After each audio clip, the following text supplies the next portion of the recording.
교인에게 있어서 가장 소망과 희망이 있는 날이 바로 부활절인데요. 오늘은 성경에 나타난 부활 사건들을 하나씩 살펴보려고 합니다. 그런데 기독교인들이 이제 항상 우리가 입술로 고백할 때 예수님이 돌아가셨습니다 라고 말하는 표현은 옳지 못한 표현이에요. 예수님은 돌아가신 게 아니고 갈라디아서 3장 13절에 보면 저주를 받아서 죽었다 그랬어요. 왜 돌아가셨다는 말이 존칭어인데 왜 그걸 쓰지 말라고 하느냐면, 사람이 돌아가셨다고 하는 말은 뭐냐면 자기 죄 때문에 죽은 거예요. 사람이 죽는 이유는 여러 가지 이유가 있지만 성경적인 입장에서 보면 자기 지은 죄 때문에 죽는 거거든요. 근데 주님은 지은 죄가 없어요. 그러니까 쉬운 말로 말하면 원죄가 없는데 돌아가셨다고 표현하면 안 되죠. 그런데 죽기는 죽었어. 근데 그냥 죽은 게 아니고 갈라디아 3장 13절에 보니까 우리 죄를 위하여 대신 저주를 받으사, 그러니까 주님이 죄 때문에, 자기 죄 때문에 죽은 게 아니고 우리들의 죄를 대신 지시고 주님이 죽으시는 것도 우리는 보통 수동태로 떠요. 죽는 게 죄로 말미암아 죽는 거야. 근데 주님은 죽음이라고 하는 말을 중간태로 떠요. 스스로 죽었어. 왜? 주님이 우리 죄를 위하여 대신 죽지 않으면 우리 죄가 용서받을 수가 없기 때문에 주님이 스스로 죽으신 거예요. 그래서 주님은 돌아가신 게 아니고, 거룩하게 주님이 돌아가셨다고 말하는 게 아니고 주님은 저주를 받아서 죽었다. 왜? 성경에 갈라디아 3장 13절 이렇게 말하고 있거든요. 그러니까 우리는 천사람이 만사람이 돌아가셨다고 말해도 우리는 성경에 기록되어진 대로만 예수를 믿어야 돼. 우리가 성경에 기록되어진 대로 예수를 믿어야 하나님 나라에 들어가서 하나님이 인정하는 사람이 되는 거예요. 성경에 없는 아무리 훌륭한 사람이 교황이 말을 한다고 해서 그 말은 그 사람만이 보증하는 건데 그 사람도 죽으면 뭐예요? 끝이잖아요. 근데 우리 주님은 영원히 죽지 않고 당신이 한 말을 지키면 그 말에 대해서 증인, 보증인, 변호사가 되기 때문에 우리는 부활의 이 아침에 주님이 내 죄를 위하여 죽으셨고 3일 만에 부활하셨다고 하는 사실을 이제 세상에 알려줘야 되는데, 한 가지 첨부하여서 설명할 것은 주님은 뭐예요? 돌아가신 것이 아니고 저주를 받아 죽었다. 이렇게 알려줘야 돼요. 그러니까 부활에 대한 개념은 다양합니다. 제가 오늘도 예배 순서 중에 한 분서를 빼먹은 이유 중에 한 가지가 변명을 하자고 하면, 내 동생들을 보고 며칠 전에 만나서 꼭 오늘 오라고 그랬고 또 새로운 사람들한테도 꼭 오라고 몇 번 전화를 했는데 기다려도 안 오니까 막 그게 스트레스가 쌓여가지고 긴장이 되더라고요. 이제 목사가 설교를 잘하게 하려면 여러분이 이 자리를 채워놔야 돼. 그러면 신경 안 쓰고 말이야 더 열심히 설교를 준비할 수 있을 것 같아요. 어쨌거나 오늘은 성경에 나타난 부활 사건에 대해서 얘기하는데, 아브라함 때부터 부활에 대한 이야기를 계시를 했어요. 하나님께서 아브라함에게 말합니다. 야, 네가 나를 사랑하는 줄을 안다. 아브라함이 하나님을 사랑하는 건 당연해요. 왜? 100세의 아들을 줬는데, 쉬운 말로 말해서 어떤 사람이 나한테 100억만 줘봐. 나 그 사람이 하자는 대로 다 할 거야. 왜? 100억을 줬으니까. 그처럼 아브라함도 하나님이 아브라함을 사랑하는 줄을 아브라함이 알았잖아요. 100세의 아들을 줬으니까. 그 다음부터 하나님이 하라는 대로 뭐예요? 다 할 거예요. 그런데 우리 성경에 뭐라고 말했냐면, 아브라함이 하나님을 사랑하는지 아니하는지 시험하기 위해서 그 100세에 줬던 아들 이삭을 제물로 바치라고 했어요. 이게 성경의 이야기지만 거기에 뜻이 있는 거예요. 무슨 얘기냐면, 하나님이 아브라함에게 100세의 이삭을 준 것, 놀라운 축복이고 선물이잖아요. 근데 그거보다 더 큰 선물을 주려고 실상을 하나님께서 뭐예요? 아브라함을 시험하신 거거든요. 아들을 하나님이 데려가겠다는 말이 아니라 아브라함이 그동안에 믿었던 그 믿음을 보시고 아브라함에게 지금 이 아들 이삭보다 더 큰 선물을 주려고 하는데 그냥 줄 수가 없어서 아브라함을 테스트한 거예요. 그래서 아브라함에게 뭐라고 얘기하냐면, 야, 내가 너에게 지시할 그 산에 가서 내 아들 이삭을 번제로 드려라 그랬어. 그러니까 아브라함이 뭐예요? 두말하지도 않고, 왜?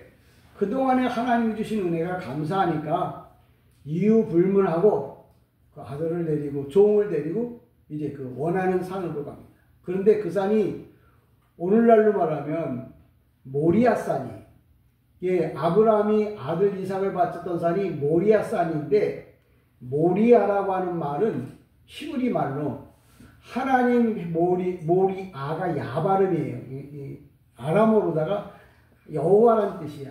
여호와의 계시가 내려오는 장소, 그래서 모리아야. 아마 교회 많이 다니도 그게 모리아가 무슨 뜻이냐 그러면 산 이름이라고 그러겠지. 왜? 안 알려주니까. 그러니까 모리아가 뭐냐면 모리아가 L 해갖고 뭐냐면 아가 히브리 아람어로다가 여호와야. 여호와의 계시가 내려오는 그 장소로 이제 뭐예요? 자기 아들 이삭을 데리고 갑니다. 그러니까 이 모리아라고 하는 말은 여호와의 계시가 내려온다. 오늘날로 그러면 그럼 모리아산에 가 있어야만 하나님의 계시가 내려오느냐? 그거는 바보예요. 하나님의 말씀이 전파되어지는 여기 이 강단이 아브라함이 자기 아들 독자 이삭을 바쳤던 모리아산이야. 그러니까 쿵 하면 담 너머에 호박 떨어지는 소리인 줄 알아야 돼. 목사가 모리아산 그러면 아, 강대상이구나. 왜? 사람이 영적으로 밝아야 복이 어디에서 오는지 알잖아요. 하나님의 은혜가 어떻게 임하는지 알잖아요. 근데 모르는 사람은 손에다 쥐어줘도 몰라. 근데 여러분은 눈치가 백단이 돼서 하나님의 말씀을 이것저것에서 다 알아듣고 주워먹고, 그리고 축복받기를 주님의 이름으로 축복합니다. 아멘. 바로 뭐냐면 모리아산에. 근데 성경에 보니까 아브라함이 아들을 데리고 3일 길을 걸어갔다.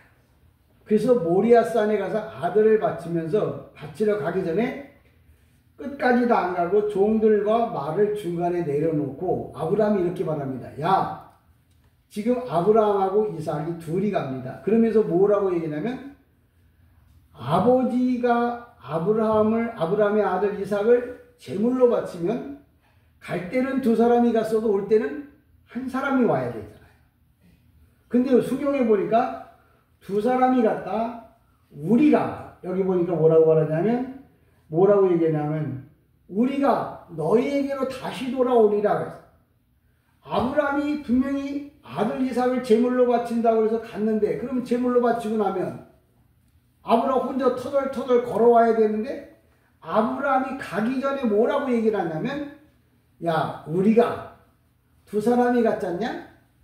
다시 두 사람이 돌아오게 될 거다. 그럼 아브라함이 가서 제사 안 지내고 왔다는 말이 아니요. 성경에 보니까 하나님이 아브라함의 제사를 받으셨어요.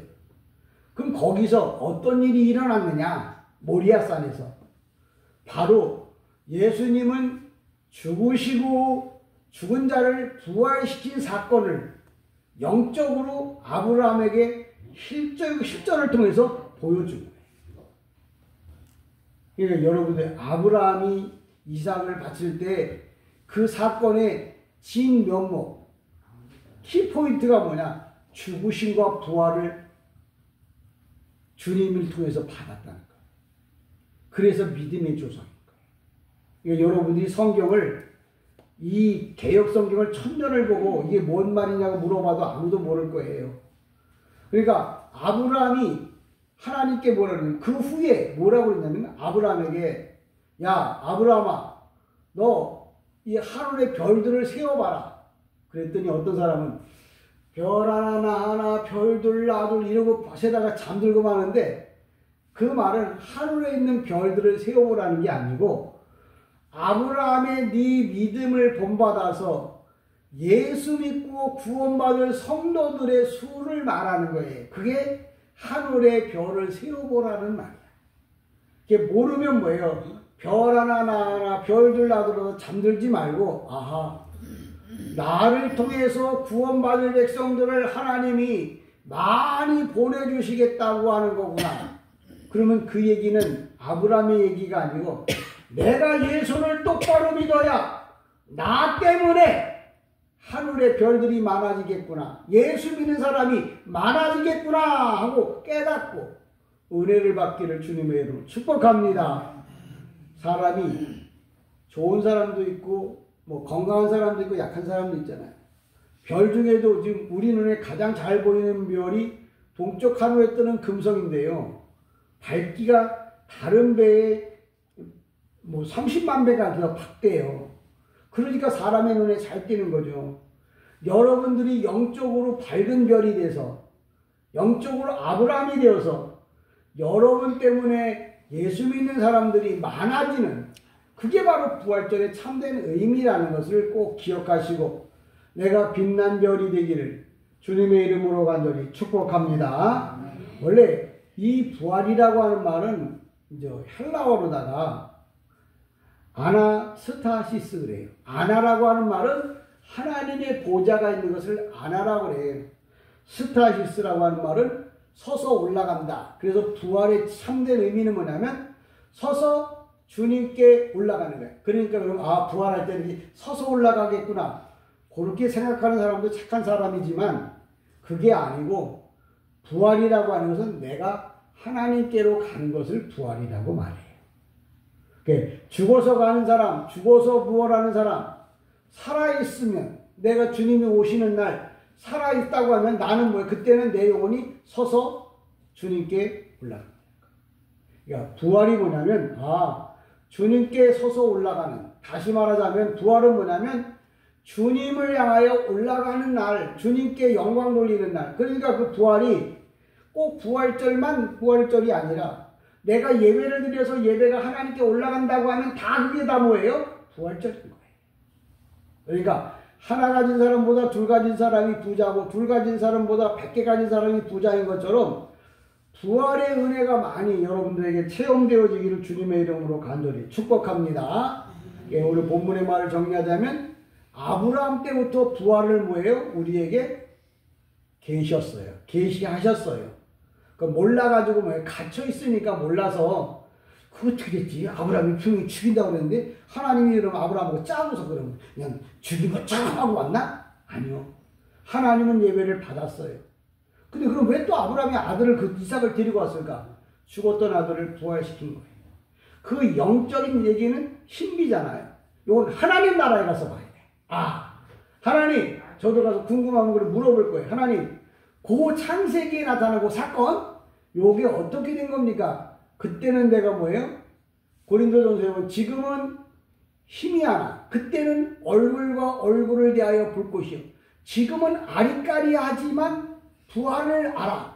근데 그때 가보면 이게 어떻게 해서 확실하게 부활이라고 하는 말을 내가 그때는 알게 될 거예요. 그러니까 여러분들이 이유가 없고 사랑하지 못하는 이유 중에 한 가지가 뭐냐면 내가 그 사람을 잘 알지 못해서 그래요. 그러니까 우리는 그런 말 하잖아. 야, 이해하고 이해하면 뭐예요? 사잖아요. 이해하고 이해하면 사랑을 못할 게 없다. 2 더하기 2, 이해하고 이해하면 사랑이에요. 원수도 또 이해하고 또 이해하면 뭐예요? 그를 사랑할 수가 있어요. 하나님에 대해서 많이 알고 많이 알면 여러분을 통해서 하나님의 사람들이 많이 일어나리라 저는 확실히 믿습니다. 그래서 하나님께서 왜 꼭 내가 지시할 그 산으로 가라. 하나님은 아무데나 계신 분이 아니야. 우리는 아무데나 계시는데 그 아무데나라는 뭐냐면 하나님의 백성들이 있는 곳에만 있어요. 예를 들어 갑자기 문제가 생겼어. 근데 그곳에는 뭐예요? 하나님이 계시지 않나? 예. 하나님은 어디에 계시냐면 하나님의 백성들이 있는 곳에. 여러분도 그렇잖아요. 뭔 사건이 있고 애들이 많아도 애들 그 가운데 내가 있는 게 아니에요. 나는 오직 어디에만 있어? 내 자식이 있는 데만 12명이면 12명이 있는 그 자식들 안에만 있지 다른 사람한테는 없어요. 그러니까 왜 세상이 이렇게 힘들고 생각지도 않은 일들이 일어날까? 여러분이 영적으로 한번 좀 생각해 봐야 할 일들이다. 어쨌거나 아브라함이 어디 가서 모리아산에, 모리아산이 뭐라고? 하나님이 계시를 내리는 곳, 거기가 어디라고? 강대상. 여러분이 복을 받으려면 강대상에서 내려오는 말씀을 통해서 새로운 신비, 이적, 기적, 표적을 체험하기를 주님의 이름으로 축복합니다. 또 요나서 1장 17절에 보면 이렇게 말합니다. 여호와께서 이미 큰 물고기를 예비하사 요나를 삼키게 하셨으므로 요나가 밤낮 3일을 물고기 뱃속에 있었다. 히브리 말로 뭐냐면 나그가 물고기예요. 까돌은 큰, 그래서 큰 물고기라고 우리 성경에 번역했는데 히브리어에는 까돌, 나그, 까돌 이렇게. 이건 뭐냐면 5째 날에 만들어진 어룡. 어룡이 요나를 삼킨 거예요. 그리고 요나 그 어룡 속에 요나가 3일 동안 들어가 있어요. 그러다가 3일 지나서 니느웨에다가 토해버렸죠. 이게 바로 뭐냐면 요나의 죽음과 부활을, 물고기가 요나를 삼켰고, 예수 안 믿으니까 그 물고기가 요나를 삼켜서 물속에서, 뱃속에서 예수의 부활을 깨닫게 하고 니느웨에 토해보냅니다. 그래서 3일 만에 거기 같이 가서 아브라함이 3일 길을 가서 모리아산에서 하나님의 부활을 계시를 받았고, 요나는 뭐예요? 예수를 떠나서 3200km 도망갔다가 거기서 큰 어룡,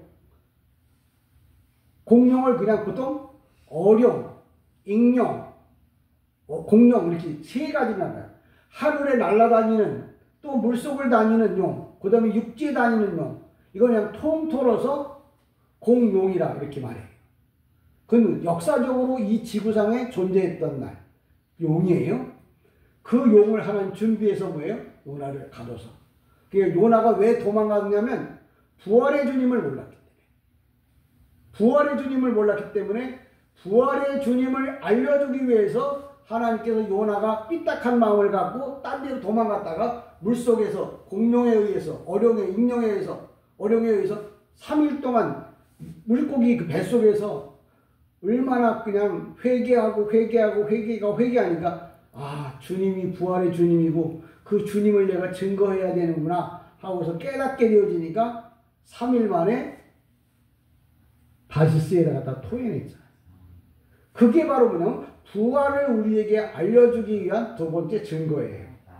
그러니까 저와 여러분이 잘못된 길로 가면은 공룡을 준비해서, 어룡을 준비해서, 이 어룡, 공룡, 익룡은 뭐냐면 큰 걸 말해요. 인생에 힘들고 어려운 일들이 온다는 얘기는 주님이 나에게 특별한 하나님의 뜻을 알려주기 위한 하나님의 계획과 섭리가 있다는 것도 여러분이 깨닫기를 주님의 이름으로 축복합니다. 뿐만 아니라 이렇게 말하죠. 뭐라냐면 요한복음 11장 17절은 예수께서 또 나사로에 대한 이야기예요. 나사로가 죽은 지 뭐예요? 사흘 동안 무덤에 있었어. 사람들이 다 죽었다고 얘기했다고. 근데 나흘이 되던 날 예수께서 나사로에게 가서, 무덤에 있는 나사로에게 가서 나사로 보고 얘기합니다. 나사로야! 나사로야! 그것에서 나오라. 사람들이 웃는 거예요. 예수님, 예수님 죽은 지 사흘 됐어. 사람이 3일만 되면 온 장기가 다 썩어서 냄새가 납니다. 죽었어. 예수님 그거 얘기 듣지도 않고 뭐예요? 주님 보고, 베드로 보고, 나사로 보고 나오라고. 그때 나사로가 뭐예요? 배에 동인 채로. 우리는 그냥 죽으면 수의를 입히잖아요. 그 유대인들은 이렇게 붕대로 다 이렇게 칭칭칭칭 감아요. 그 미라 영화 같은 데 보면 붕대 칭칭 감거든.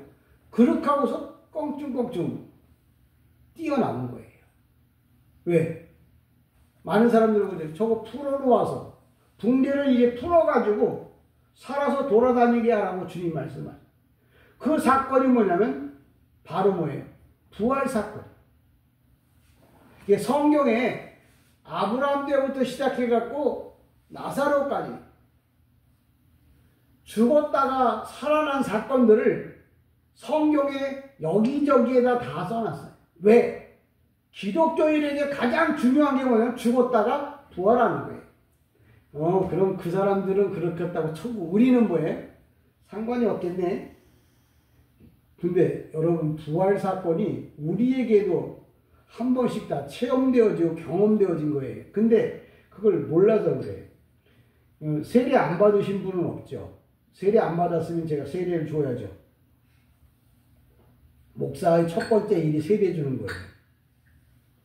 목사가 그런 것 같다. 물 갖다 세례 주는 게 세례가 아니라 세례의 의미가 뭐냐면 원래는 세례보다는 헬라어로는 밥티조 그래갖고 물속에 잠그다 그런 뜻이에요. 세례가 아니라 실상은 침례교회 있죠. 침례교단, 뭐 장로교단, 감리교단 그러잖아요.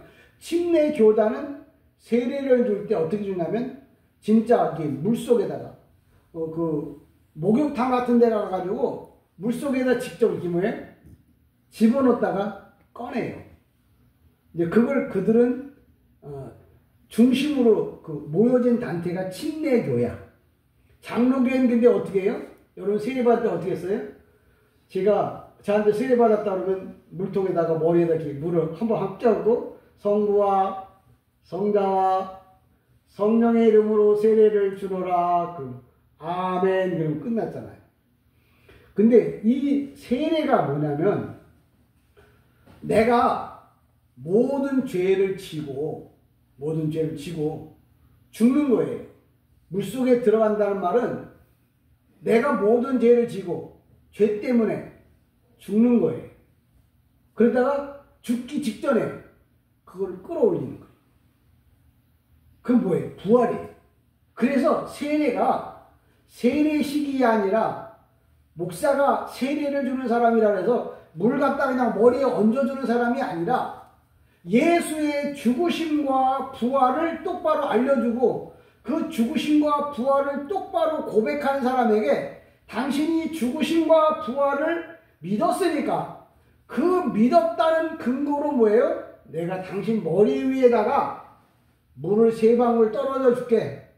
그래서 너는 뭐예요? 이제 죽었다가 다시 부활한 사람이라고 하는 걸 알려주는 게 세례예요. 세례를 왜 받는지도 모르고 침례 받으면 어떻게 되는지 모르고. 그래서 원래 침례는 사람이 죄를 집어넣어서 물속에 집어넣죠. 그 다음에 이 목을 붙잡고 흔들어. 왜?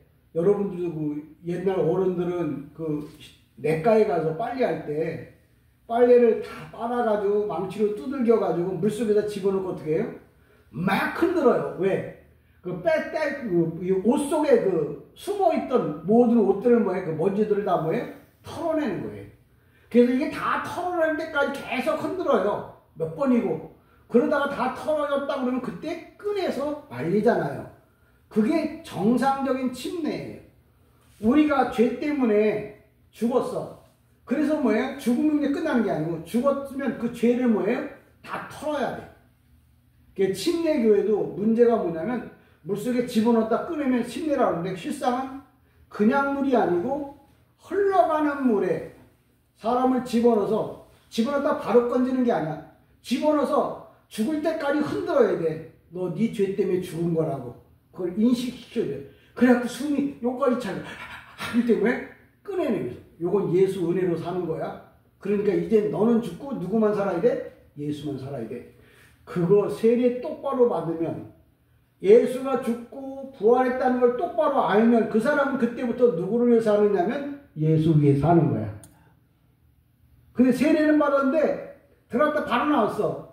이 사람은 예수 위해 죽고 사는 게 아니고 뭐예요? 자기 위해 사는 거. 그래서 한 번 죽어서 한 번 빨아갖고 안 되면 2번 빨고 2번 빨아도 안 되면 3번 빠는 거예요. 그렇다고 세례를 계속 줄 수는 없어요. 한 번밖에 없어요. 그럼 어떻게 하느냐? 목사가 말씀으로 자꾸 세례를 주는 거예요. 여러분 말씀으로 자꾸 가르치는 거예요. 예수님은 돌아가신 게 아니고 뭐예요? 내 죄를 내 죽으셨다고. 아 그래? 나 몰랐네. 몰랐어. 그럼 모르는 부분 뭐예요? 여기는 닦았는데 여기는 아직 때가 있어. 그럼 이쪽도 닦아야 돼. 여긴 닦았어. 근데 요 뒤에가 안 닦였네. 그러면 뒤에도 말씀으로 닦아야 돼. 그래서 죽을 때까지 내가 깨끗한 몸이 되어서 하나님 나라 가는 거예요.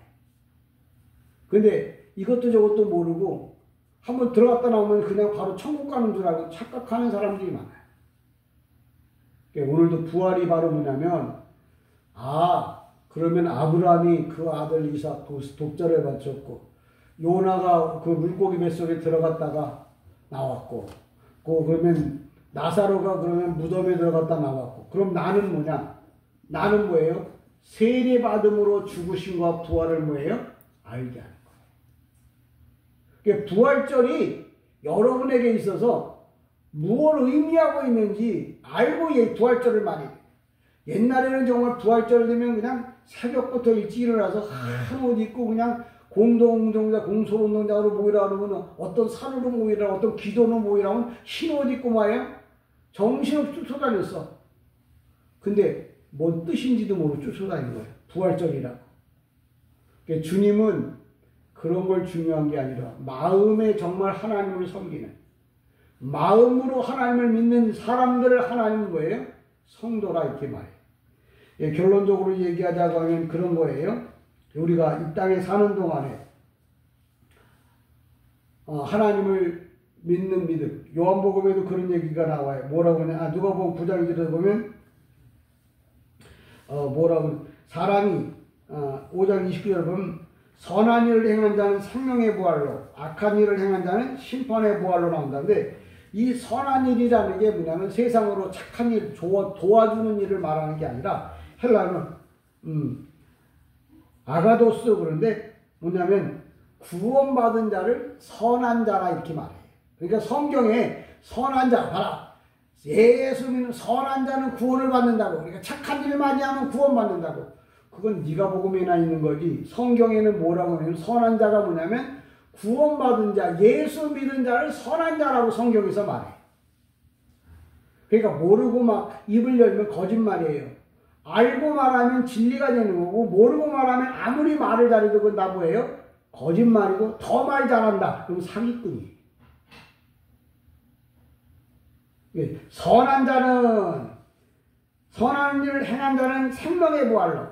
그 얘기 뭐냐면 예수를 믿은 사람은 천국에 가고 악한 일을 행한 자는 심판을 받는다 하는 말은, 이 악한 자는 파울로스라고 했는데, 여러분 그 운동할 때 보면 잘못된 공차 때 보면 이렇게 공을 차야 되는데 그 상대편 다리를 막 선수를 막 걷어차잖아. 그러면 심판이 뭐예요?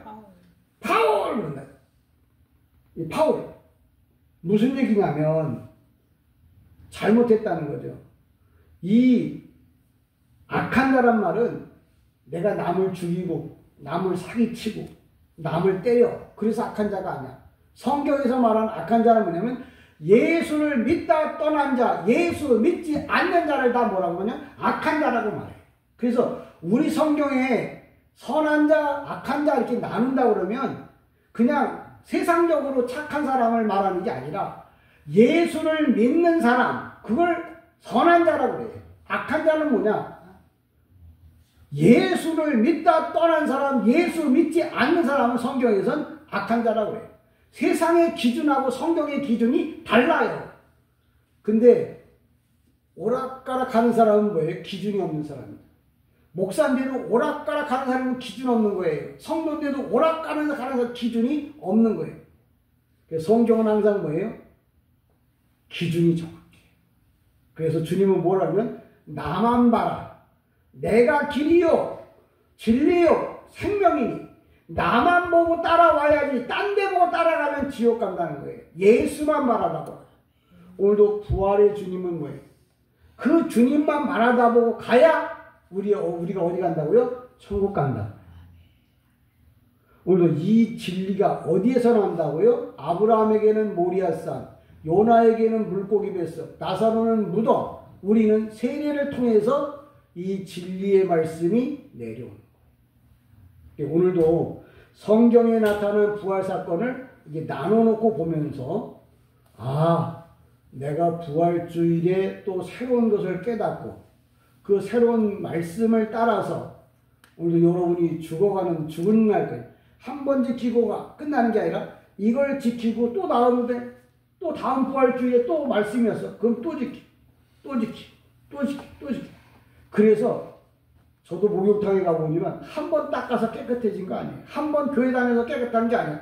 언제까지 목욕탕에 가야 되냐면 죽을 때까지, 죽기 직전까지 목욕을 해야 깨끗한 것처럼 죽을 직전까지 뭐예요? 예수를 믿어요. 근데 그 예수가 바로 근본적으로 뭐냐면 죽었다 부활하신 그 예수를 오늘은 그날을, 돌아가신 날은 돌아가신 의미를 말하고, 부활한 날은 부활의 의미를 말하고, 살아서 기적을 일으킬 때는 기적의 의미를 말하고, 먹을 때는 먹을 것에 대한 의미를 말하고, 길을 갈 때는 길을 갈 때에 대한 의미를 말하고, 그걸 다 뭐예요? 듣고 보고 배우고 뭐예요? 따라가는 거예요. 우리는 예수를 따라가는 사람이지 예수랑 같이 가지도 않고 앞서가지도 않는 거예요. 오직 예수를 따라가는. 그래서 오늘도 부활의 주님을 따라가는, 그래서 마지막 천국에서 예수 만나는 하나님의 사람, 하나님의 백성들 되기를 주님의 이름으로 간절히 축복합니다. 아멘. 기도합니다. 은혜와 사랑이 많으신 주